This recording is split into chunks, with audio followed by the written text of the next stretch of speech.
આ ગાંધીનગરની અંદર સરકારની સામે અનેક આંદોલનો થવાની કોશિશ થઈ, અનેક લોકોએ માંગણીઓ કરી, પણ સત્તામાં બેઠેલા લોકો ક્યારેય કોઈનું સાંભળ્યું નથી. એવા સમયમાં આમ આદમી પાર્ટીએ ગુજરાતના ખેડૂતોની લડાઈ આદરી, આમ આદમી પાર્ટીએ ગુજરાતના યુવાનોની લડાઈ આદરી. અને મને ગર્વ છે કે ગુજરાતની અંદર ભાજપે આ પાર્ટીને જ્યારે જ્યારે તોડવાની કોશિશ કરી ત્યારે વધુમાં વધુ આ પાર્ટી મજબૂત થઈ છે.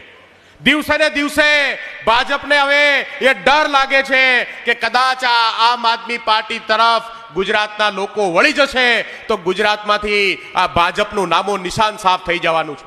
અને એટલા માટે આપણા ઉપર અત્યાચારો કરવા, ખોટા કેસ કરવા, જેલમાં નાખવા અને આમ આદમી પાર્ટીના નેતાઓને વારંવાર પ્રતાડિત કરવાનું કામ ભાજપ કરે છે.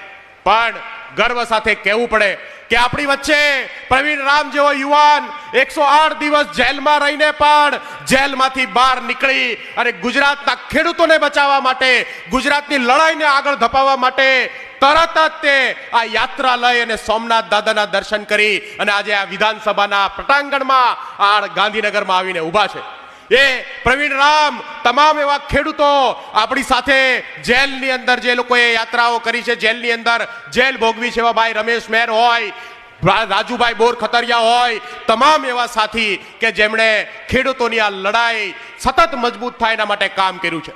સાથીઓ, આપણે આજે અહીંયા સંદેશ દેવો છે કે ગુજરાતની અંદર ભાજપના તમામ અત્યાચારોનો સામનો કરીશું, પણ ગુજરાતની જનતાને ભાજપના અત્યાચારમાંથી મુક્ત કરાઈશું. એ સંકલ્પ સાથે ગુજરાતની આગામી ચૂંટણીમાં, આ સ્થાનિક સ્વરાજની ચૂંટણીમાં આપણે ઉતરવાનું છે.